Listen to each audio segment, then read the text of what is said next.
వేశ్యగృహాల్లో నలిగిపోయిన మల్లెల వల్ల అనుకుంటా సమాజానికి మల్లెలపై ఈ దురాభిప్రాయం. అర్థం లేని మొదటి రాత్రి మంచం మీద మల్లెల వల్ల అనుకుంటా మల్లెలపై సమాజానికి ఈ దురాభిప్రాయం.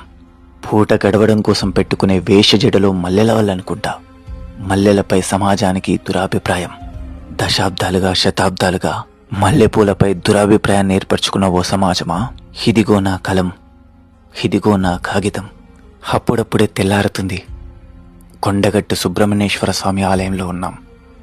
నేను తన చుట్టూ సన్నజాజుల వాసన నా శ్వాసను ఉక్కిరిబిక్కిరి చేస్తుంది.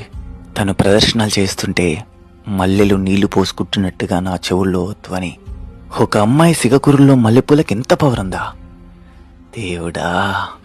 ఎంత అందమైన ఈ మల్లెల్ని దశాబ్దాలుగా శతాబ్దాలుగా వేశ్యగృహాల్లో చలికత్తెలుగా ఎందుకు చిత్రీకరించింది ఈ సమాజం?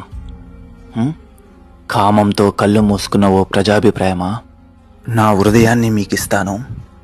తన కోగిల్లో బందీ అయ్యి తన భుజం మీద తలవాల్చి నా కవి హృదయంతో తన సిగకురల మల్లెల పరిమళం కింద పడి నలగండి. ఎన్నిసార్లు పిలిచినా మళ్ళీ మళ్ళీ నా హృదయాన్ని మీకిస్తాను. కొంచెం చోటివ్వండి. సన్నజాజి పరిమళాన్నే మళ్ళీ మళ్ళీ వికసిస్తాను.